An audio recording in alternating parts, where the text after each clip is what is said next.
हे मोबाईलचं व्यसन मुलांनी करावं का? हे व्यसनच आहे. नाही व्यसन नाही, मग तेच म्हटलं ना, ते मोबाईलमध्ये एक वाट लागायला पाहिजे.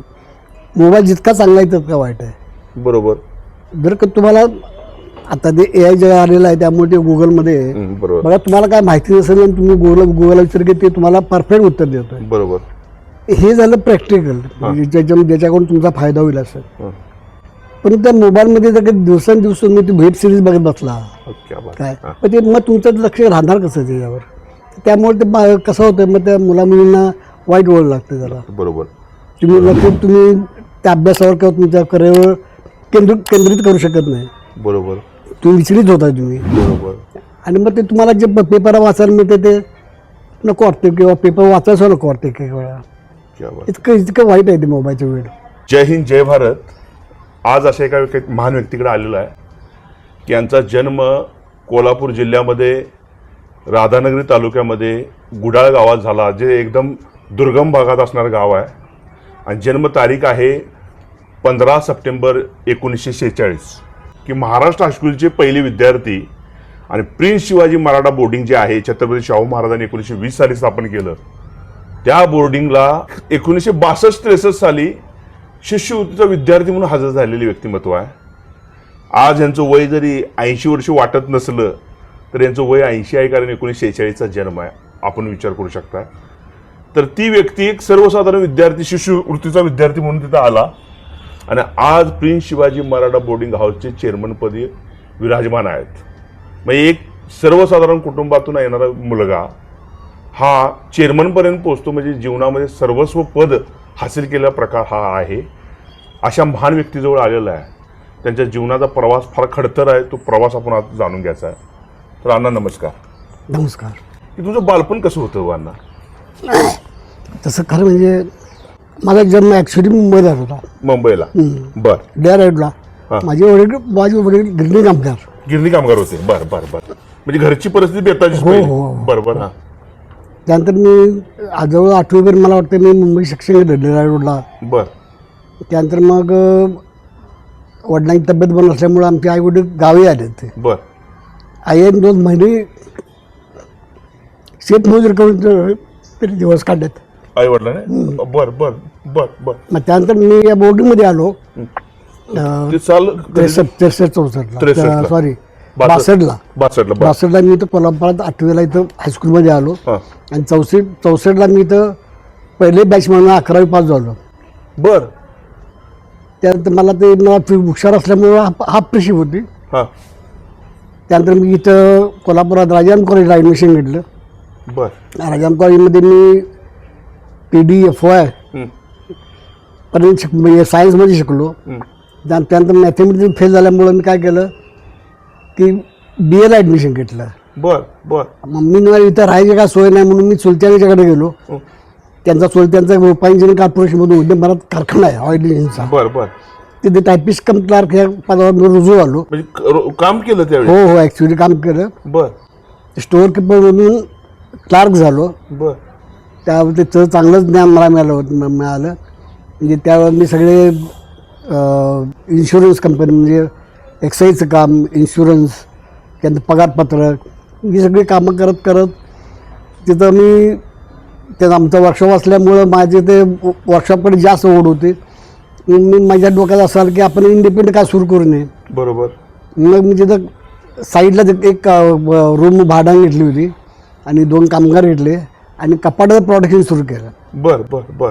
सुरुवातीला काय माझ्या जास्त स्कोप मिळाला नाही, पण अशी ओळखी मित्रांची ऑर्डर घेऊन एक्साईज ओळख काढून तिथला पत्रा एक्साईज म्हणून स्वस्तात घ्यायचा आणि प्रत्येक कपाडाला काय मला 100 रुपये मिळाले तर माणसं करायचं असं. बरोबर. पण मला आता मी तुम्हाला थोडंसं थांबवतो. ज्यावेळी तुम्ही प्रिन्स शिवाजी मराठा बोर्डिंगमध्ये आला त्यावेळीची फी म्हणजे किती होती अण्णा? फी किती होती त्यावेळी? मला 16 रुपये मी भरत होतो, म्हणजे 32 फी होती. बर. गेले हा प्रश्न मला होती, मी 16 रुपये भरत होतो. मग 16 रुपये आता तुम्ही बोर्डिंगला ॲडमिशन एखादं घ्यायचं म्हणलं अण्णा तर 16 रुपयाला घेणार का? आता होणारच नाही ना. त्या होणार नाही ना. मग त्यावेळी 16 रुपये म्हणजे भरपूर मोठी रक्कम होती का अण्णा? म्हणजे काय एका माणसाला रोजगार किती मिळायचं दिवसाला? कुठे आहे? दिवसाला 8 आणे. 8 आणे रोजगारला मिळायचं. आणि त्यावेळी 16 रुपये फी भरायचं. मग अण्णा ज्यावेळी हॉस्टेलमध्ये असताना बोर्डिंगमध्ये कधी उपाशी झोपण्याची वेळ आली का हो? आले की म्हणजे त्या कसं होतं बोर्डिंगमध्ये आम्हाला त्यावेळेला कसं होतं दुपारचं रविवारची फिस्ट असायची हा त्यावेळी दुपार जेवण असायचं संध्याकाळी जेवण असायचं बर मग काय त्याला गेलाच नाही मग उपाय झोपायचं उपाय झोपायचा असे दिवस काढले. हो हो शिक्षणाची ओढ असल्यामुळे तुझ्या मग काय झालं मी ते रूपांजन म्हणजे कामाला असतानाच हं, मग त्यांना मी म्हटलं सकाळी मला जरा सुट्टी द्या म्हणजे आमचे चुलते लागतात चुलते हं. मग मी दिवस मला काय काम नसल्यामुळे मी काम 24 आवर्स त्या कारखान्यातच होतो. बरोबर. मग मी BA झालो. BA नंतर मी लॉ ॲडमिशन घेतलं बर आणि मग तिथं LLB केलं. मग 11पर्यंत करायचं कॉलेज आणि मग 11 नंतर मग तिथं कारखान्यात यायचं. संध्याकाळी 6-7 वाजले तरी मला काय फरक पडत नव्हता. मी एकटाच होतो. मग लॉ करून कारखान्यात काम केलंय. नाही त्यावर करत होतो मी बर बर बर म्हणजे कारखान्यात काम करून मी लॉ केलं असं उलट आहे. बर बर बर बर मग त्याच वेळी मीनवाईल मी कपाटात काढलं बसून बरोबर बसून. बरोबर. मग एक मला विटा बँकेची ऑर्डर मिळाली मोठी जरा 20 कपाटाने असं काहीतरी. हो, हो, हो, बर मग त्यात ते सेट झालं असं वाटलं मला. मग ती नोकरीवर राजीनामा दिला. त्यावेळी मला 450 पगार होता. मग आता LLB करून आणला तुम्ही वकील केली नाही का. नाही केली वकील का केली नाही मग. कारण का मध्ये काय त्या कारखान्याचं मी काम केल्यामुळे मला त्या कारखान्यावर वडा जास्त होता. बरोबर. वापर एक मॅन्युफॅक्चर व्हावं किंवा असं काहीतरी वेगळं काहीतरी करावं असं ह्या दृष्टीने मी त्या कारखान्यात याच्या क्षेत्रामध्ये शिरलो. बरोबर. आता तुम्ही म्हणजे मोठे बिझनेसमॅन तुम्ही झाला बरोबर अण्णा, पण शालेय जीवनाकडे ज्यावेळी येताना शालेय जीवनात ज्यावेळी प्रिन्स शिवाजी मराठा बोर्डिंग हे छत्रपती शाहू महाराज 1920 साली स्थापन केलं बरोबर. त्या बोर्डिंगमध्ये राहत असताना तुम्हाला अशी काय वेगळ्या ऊर्जा मिळाल्या हो अण्णा. कारण परिस्थिती येताची तिथं काय शिकलो की परिस्थिती नसल्यामुळं बाकी चैनी हे करणं हा विषय नव्हता तिथं काय कधी काही नाही पिक्चरला गाणे वगैरे असते नाही पण- काहीच नाही ना. तर मग तिथं शिकून एकच हेच फक्त शिकवलं की इथं शिस्त आहे शिस्त. आणि बा इथं पर्याय नाही अभ्यास केल्याशिवाय. तुम्हाला पुढे जायचं असलं तर इथं अभ्यास केला पाहिजे. बरोबर इथं तुम्हाला चैनी वस्तू मिळत नाही काही नाही. बरोबर. तिच्या हातात पैसे नसल्यामुळे चैनी करा हा प्रश्न आलाच नाही ना. मग कधी शेतात वगैरे तिथं राबणे वगैरे अशी पद्धत झाली का? मी गावी जातो केव्हा तरी तेव्हा आमची आई वगैरे बहिणी 2 बहिणी आई अक्षरशः राबत होती. पण तसा मला काही संपर्क आला नाही म्हणजे पण इथं बोर्डिंगच्या पुढे पण आपली शेती होती ना काहीतरी. नाही तेव्हा होती पण तेव्हा आम्ही त्यात इंधन नव्हतं. नव्हता शेतीत हे नव्हतं. मग शिक्षणाकडे जास्त ओढ जास्त होती. ओढ होता. मग ज्यावेळी तुम्ही बोर्डिंग मध्ये आला त्यावेळी तुमचे मित्र कोण कोण होते.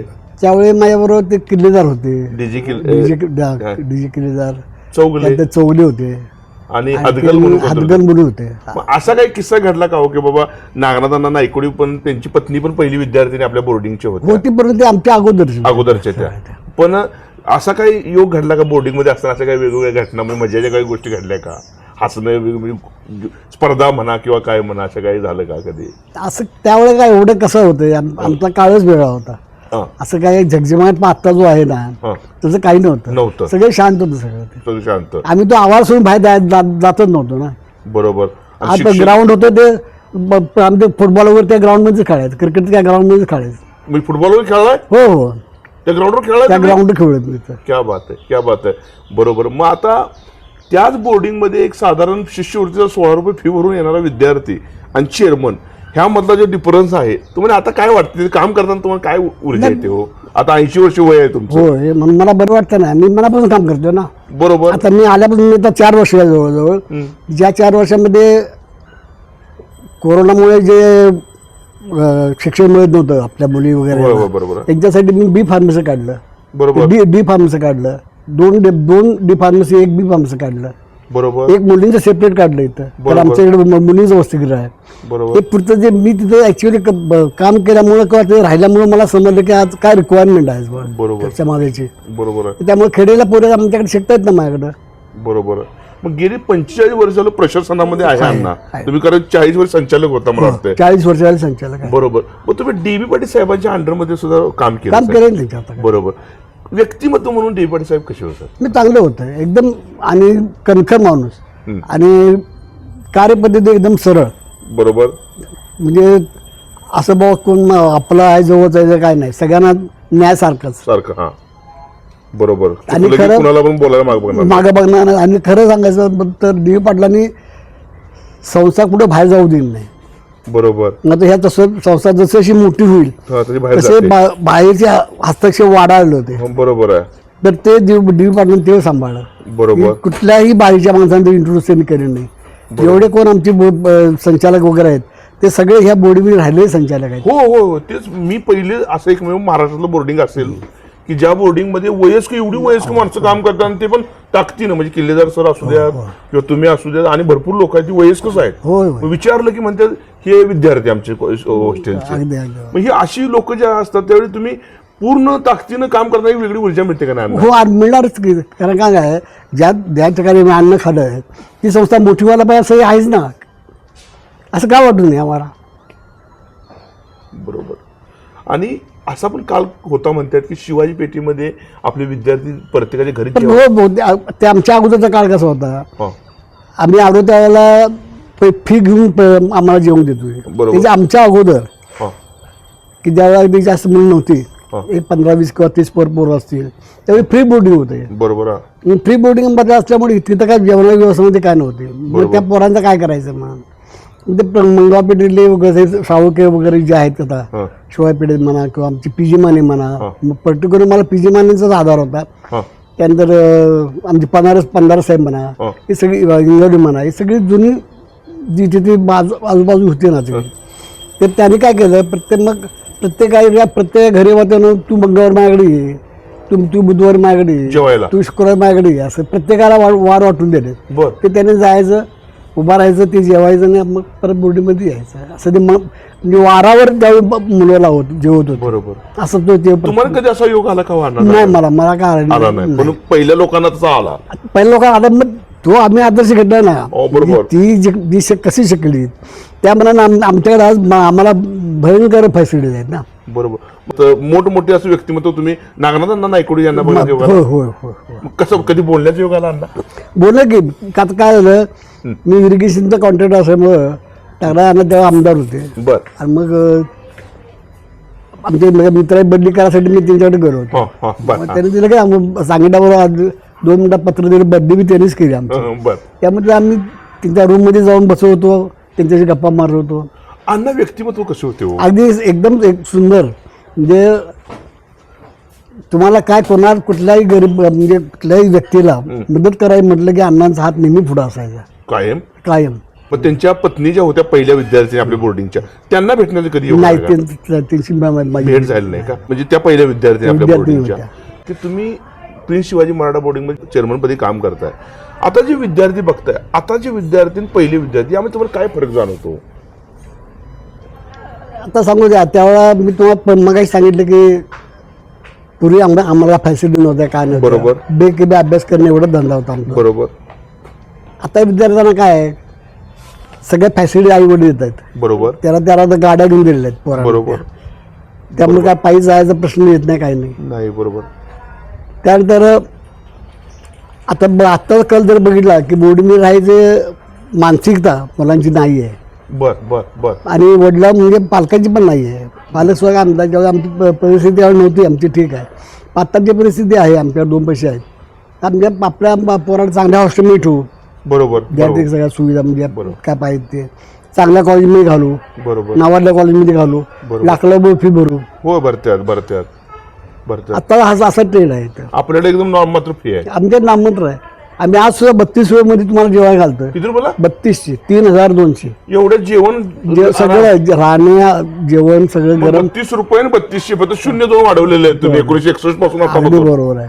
म्हणजे एकदम सगळ्यात स्वस्त बोर्डिंग जर असेल तर आमचं प्रिन्स शिवाजी मराठा बोर्डिंग. आणि सेफेस्ट मुलींच्या बाबतीत जर सेफ असेल तर फक्त प्रिन्स शिवाजी मराठा बोर्डिंगचा कारण आपलं पर्टिक्युलर त्या एका मुलीकडे आपलं लक्ष आहे, मुलांच्याकडे लक्ष आहे आपलं. बरोबर आहे अण्णा, की शिक्षक ह्यांनी विद्यार्थ्यांशी कसं राहिलं पाहिजे? कारण आता शिक्षकांच्या भरपूर तक्रारी येताना आपण पाहतो. शिक्षक आहे, तुमच्या अंडरमध्येच आहे. हो, बरोबर आहे. मग कशामध्ये कसं आहे, शिक्षकांनी समजावून घ्यायला पाहिजे खरं म्हणजे विद्यार्थ्यांना. बरं, म्हणजे काय करावं, कशा पद्धतीने ट्रीट करावं त्यांना? कसं आहे, तुम्ही त्यांना कॉन्फिडन्स मध्ये घ्यायला पाहिजे मुलांना. समजा एखादा पोरगा आगाव असेल, वाईट असेल, म्हणजे चुकत असेल काय, बरोबर, तर त्याला कॉन्फिडन्स मध्ये घ्या, त्याला समजावून सांगा त्याला, बरोबर, बाळा असं नाही, असं होतं तसं होतं. तुम्ही मारून किंवा ठाकरेचा भाषेत दाखवून असं काम होत नाही. आणि आता गव्हर्नमेंट नियम काढून तुम्ही मारायचं नाही मुलांना, म्हणजे शाप चुकीचंच आहे ते. तर म्हणजे पूर्वी छडी लागे म्हणून दिले ना, मग तसं ते सिस्टीम खरं नाही पाहिजे ना, त्याची सिस्टीम पाहिजेच. छडी लागे हो, त्याशिवाय होत नाही ना.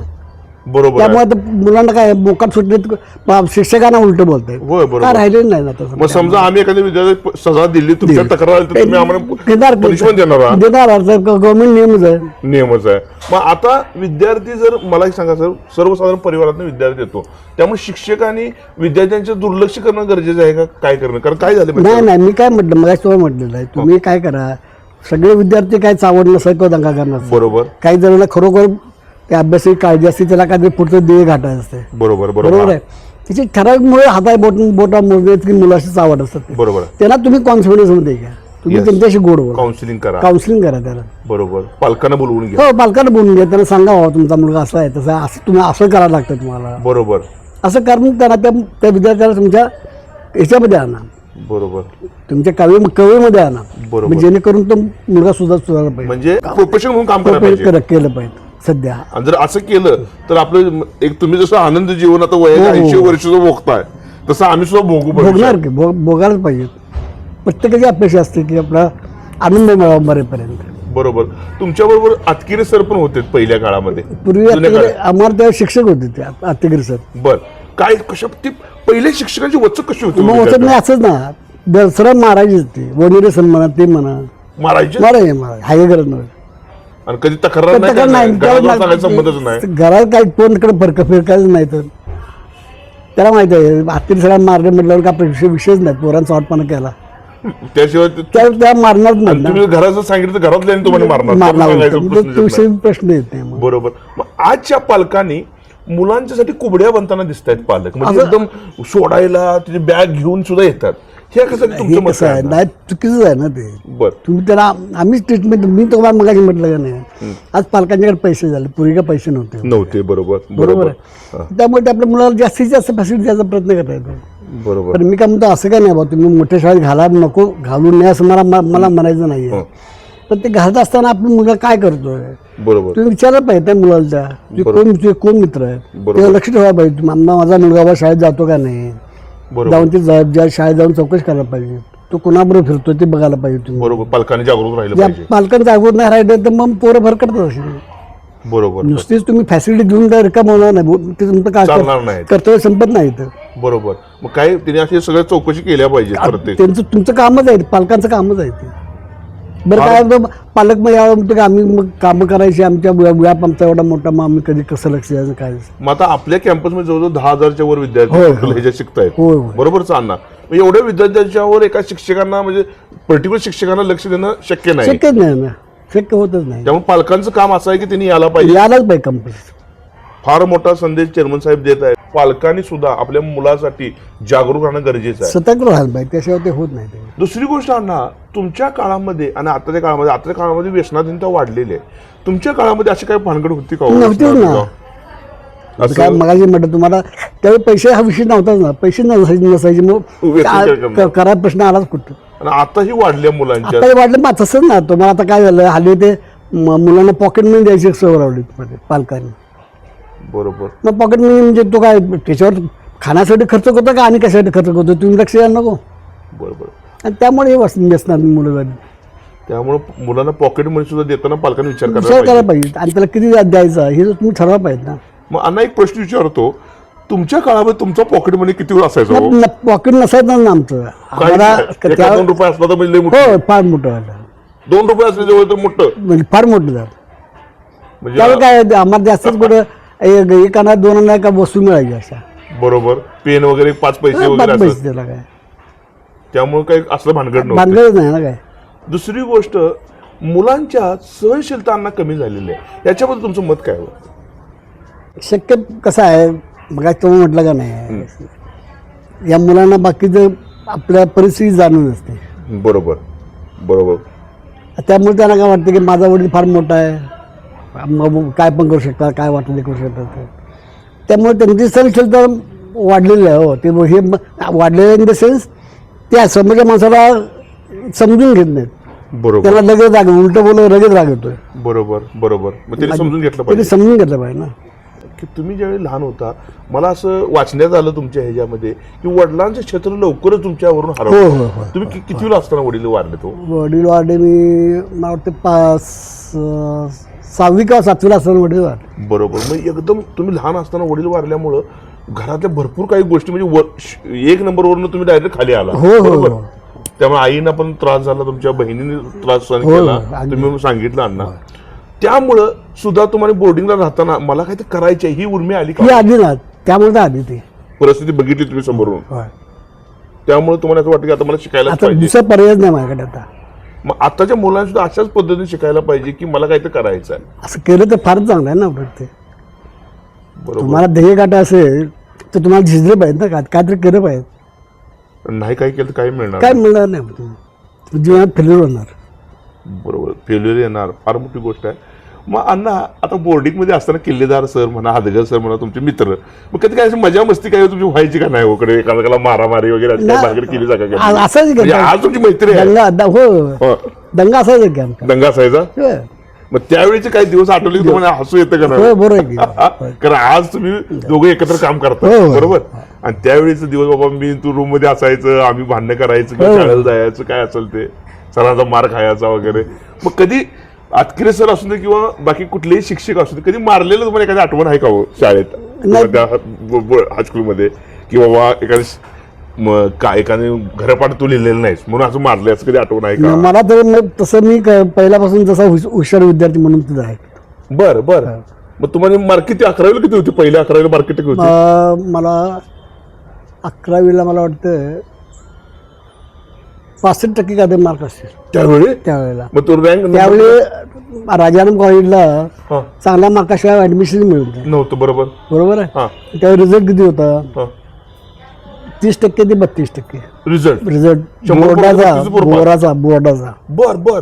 मग त्यात तुमचं 65% म्हणजे तुमची लय मोठी मार्क. होय. मग तुझा इथं किती नंबर वगैरे काय आलता का? नाही, नंबर नाही. आणि मुडच्याने पोरं होते. आपले आमच्या वर्गात आपले ते एक दोन नंबर असणार कुठेतरी. बरं. एक जगता म्हणून आता हे आहेत न्यायमूर्ती म्हणून तो रिटायर झाला माझा मित्र, माझा क्लासमेट तो. म्हणजे न्यायाधीश पण तुझे मित्र होते? हो. तो झालाच ना माझा क्लासमेट आपल्या महाराष्ट्र हायस्कूलचा विद्यार्थी असतो. शालेय जीवनामध्ये, कॉलेज जीवनामध्ये भाषणं भरपूर ऐकली, कारण प्रिन्स शिवाजी मराठा बोर्डिंग म्हणजे छत्रपती शाहू महाराजांचं पदस्पर्शानं पावन झालं बोर्डिंग आहे. तर तुम्हाला आवडलेलं भाषण कोणाचं आतापर्यंत अण्णा? आता मी चेअरमन झाल्यापासून मला वाटतं मी चांगले वक्ते यांनी बरोबर आहे. आणले. म्हणजे AI वर काहीतरी लेक्चर दिलं, गोड बोली म्हणून कोणतरी. बरं. हा हा. त्यात त्यांनी अगदी सुंदर भाषण केलं. भाषण दिलं म्हणजे तुम्हाला आता आणि आवडलं फार भाषण? आवडलं मला. म्हणजे ऍज अ चेअरमन म्हणून बसलेलं असताना सुद्धा त्या व्यक्तीचं भाषण तुम्हाला आता लेटेस्ट मध्ये आवडलं तुम्हाला? क्या बात आहे, क्या बात आहे. पहिले वक्ते पण, जुन्या काळातले वक्ते जे होते ते 2.5 तास 3 तास बसायचे, बोलतो ते पण त्यांचा थकवा याचा नाही म्हणतात. त्यांच्या भाषण कौशल्य वेगळं होतं ना? वेगळं होतं ते. बरोबर ना? हळू द्यायचं नाही, ते खुर्चीवर म्हणजे पब्लिक हलायचं नाही. एकदम स्ट्रिक्ट असायचं आणि मजा पण यायची, ते ऐकायला बरं पण वाटायचं अगदी, मुलांना. अगदी. शाहू महाराजांनी स्थापन केलेल्या बोर्डिंगमध्ये आता काम करताना त्यांची ऊर्जा ही तुमच्या मनामध्ये आहे म्हणून आता वयाच्या 80 वर्षातून काम करताय अण्णा. अगदी बरोबर. बरोबर. तर भविष्यात तुमचा क्रीडा क्षेत्राबद्दल तुम्हाला थोडीशी माहिती विचारायची अण्णा, की क्रीडा क्षेत्रात सुद्धा आपलं शाळा कॉलेज आपलं अगदी अव्वल स्थानावर अव्वल आहे. आहे. यासाठी तुमचं पुढच्या भविष्यात काय करावायची इच्छा आहे तुमची? पुढच्या भविष्यात अजून कशा पद्धतीने परफॉर्मन्स वाढवावा? आता मी सांगू, मी आता चेअरमन झाल्यानंतर हा. उजगावला जी 5 एकर आता आपली 20 एकर जमीन आहे, बरोबर आहे. त्यातले 5 एकर मी कोल्हापूर जिल्हा क्रिकेट असोसिएशनला आणि आपण MOE करून तिथं आता आपण क्रिकेटचं मोठं मैदान तयार करायला आणि ऑलरेडी काम सुरू हे झालं. आपलं क्रिकेटचं मैदान आपल्या हो, जागेत आहे? आपल्या जागेत आहे. अरे वा. बर आणि दुसरं म्हणजे पेपर वाचलं हा. ते दुसरीकडे आहे. ते बर शहर किंवा पुढे कुठं गाव आहे कुठेतरी बर. हा. तिथं आहे.